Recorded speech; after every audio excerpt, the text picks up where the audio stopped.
आजची ही चकचकीत Mumbai, marine drive, गगनचुंबी इमारती आणि इथली रात्र.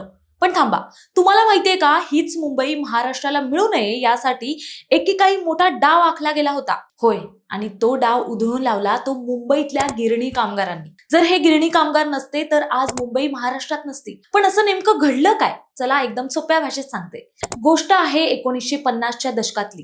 देशात भाषेनुसार राज्य बनवली जात होती.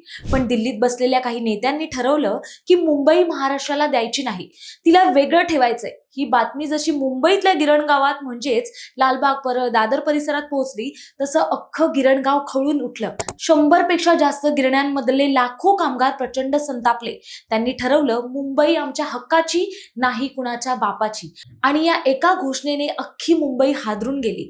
गिरणी कामगारांनी हातातली कामं सोडली आणि ते रस्त्यावर उतरले. अण्णाभाऊ साठे आणि शाहीर अमर शेख यांच्या डफाच्या आवाजानं या कामगारांच्या अंगात अक्षरशः वीज संचारली होती. पण मग आला तो काळा दिवस. शांततेत मोर्चा काढत असलेल्या या लोकांवर फ्लोरा फाउंटन म्हणजेच आजचा हुतात्मा चौक इथे पोलिसांनी गोळीबार केला.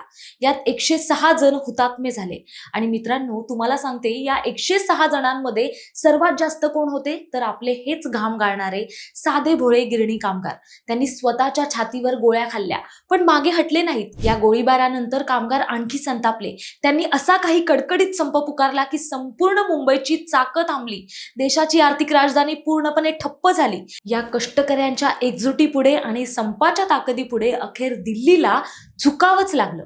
आणि मग 1 मे 1960ला मुंबईसह आपला संयुक्त महाराष्ट्र अस्तित्वात आला. थोडक्यात सांगायचं तर आज आपण जी मुंबई पाहतोय ना, ती या गिरणी कामगारांच्या घामावर आणि रक्तावर उभी आहे. त्यांचा हा त्याग आपण कधीच विसरता कामा नये. हा इतिहास प्रत्येक मराठी माणसाला माहिती असायलाच हवा. म्हणून हा व्हिडिओ नक्की शेअर करा. जय महाराष्ट्र.